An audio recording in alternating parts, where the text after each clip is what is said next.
Assalamualaikum warahmatullahi wabarakatuh. Perkenalkan nama saya Rido Asfian. Jabatan saya pelaksana terampil alat komputer, unit kerja Dinas Pendidikan dan Kebudayaan Museum Lambung Mangkurat, angkatan ke-20, kelompok 4, nomor absen 31. Di sini izinkan saya untuk mempresentasikan analisis isu efektivitas kinerja individu berdasarkan tupoksi. Selama beberapa bulan di Museum Lambung Mangkurat, sebagai seorang peranata komputer, saya menemukan beberapa isu di tempat kerja saya. Di antaranya, satu, kurangnya publikasi kepada masyarakat tentang Museum Lambung Mangkurat. Yang kedua, tidak adanya angket kepuasan untuk kritik dan saran bagi pengunjung Museum Lambung Mangkurat. Yang ketiga, pencatatan data pengunjung di Museum Lambung Mangkurat masih manual atau menggunakan tulis tangan pada buku tamu. Selanjutnya, setelah saya jabarkan beberapa isu yang ada di Museum Lambung Mangkurat tadi, saya menapisnya dengan menggunakan metode WSG, di mana U itu adalah urgensi, S itu adalah seriousness, dan G itu adalah growth. Untuk isu kurangnya publikasi kepada masyarakat tentang Museum Lambung Mangkurat, untuk urgensinya saya beri nilai 4, untuk seriousness-nya saya beri nilai 5, untuk growth atau pertumbuhannya saya beri nilai 5 juga, sehingga totalnya adalah 14. Lebih banyak dari isu-isu yang telah saya jabarkan tadi. Selanjutnya, untuk analisis isu menggunakan Fishbone. Dari masalah atau isu tadi, yaitu kurangnya publikasi kepada masyarakat tentang Museum Lambung Mangkurat. Di sini saya jabarkan penyebab-penyebabnya.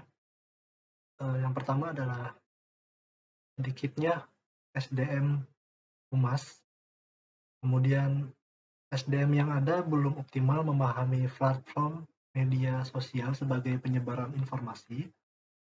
Selanjutnya, dari segi skill, kurangnya kreativitas dalam mengolah informasi yang akan disampaikan. Itu berhubungan dengan SDM yang kurang, karena sedikitnya ide atau masukan dari orang-orang. Selanjutnya, ada kurangnya keahlian pengoperasian software dalam pembuatan konten. Kemudian dari segi mesin, alat penunjang yang ada tidak maksimal digunakan karena merupakan barang lama yang sudah ketinggalan zaman, seperti kamera, seperti laptop, seperti lensa, memory card, dan lain sebagainya. Ada, tapi itu merupakan barang lama yang sudah bisa dibilang ketinggalan zaman. Kemudian waktu memproduksi atau render video maupun fotonya lama karena tadi alatnya alat zaman dulu, alat yang sudah ketinggalan zaman, yang agak lemot istilahnya. Selanjutnya, dari segi produktivitas dan kualitas, sedikitnya konten yang dibuat untuk masyarakat menggunakan akun media sosial yang sudah ada. Kemudian ada kualitas publikasi yang dianggap biasa-biasa saja. Oke, untuk selanjutnya, pemecahan masalah menggunakan metode SWOT. Untuk strength-nya dulu, untuk kekuatannya dulu, sinyal di sana cukup bagus. Kemudian adanya ketersediaan software untuk pembuatan konten. Untuk weakness-nya, sedikitnya sumber daya manusia humas untuk mengelola sosial media.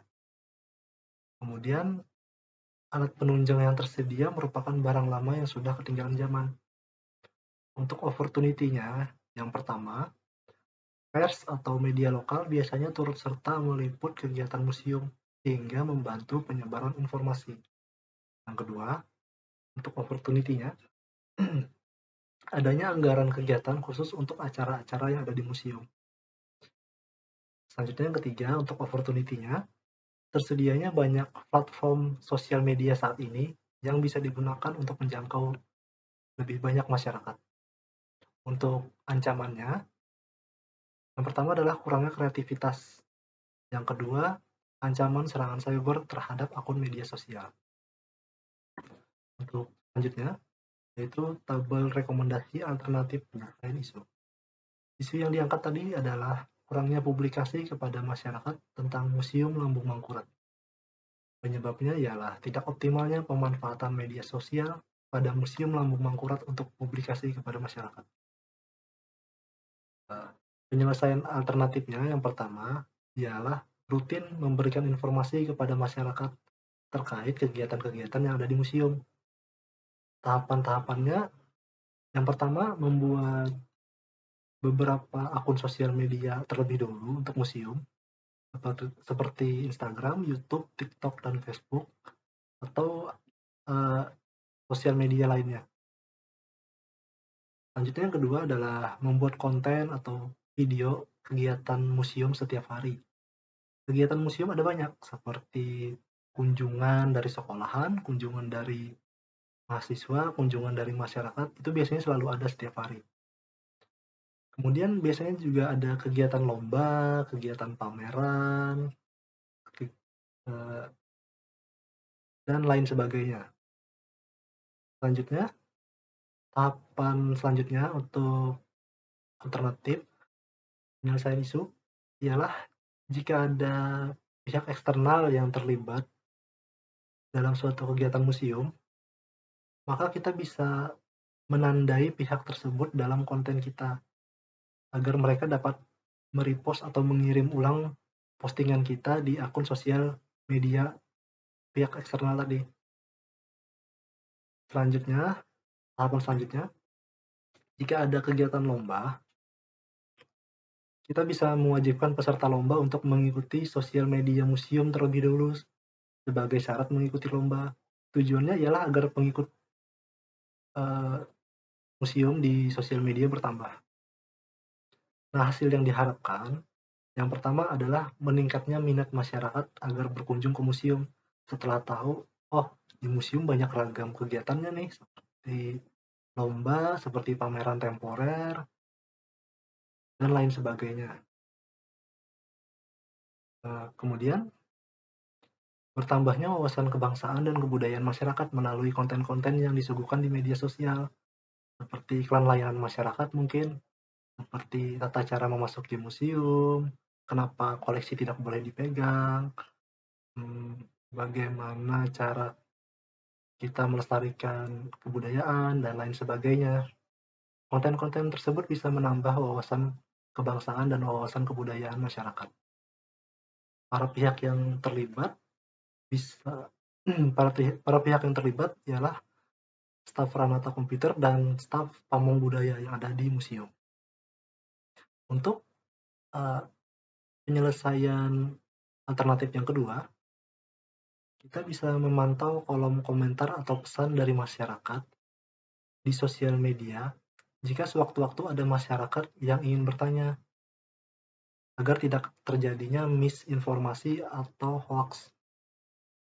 Langkah pertama ialah secara berkala membuka sosial media dan memeriksa jika ada pertanyaan, kritik, atau saran yang masuk dari masyarakat di kolom komentar dan pesan.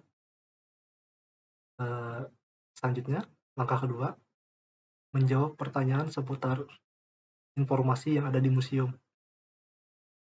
Langkah yang ketiga, jika ada pertanyaan masyarakat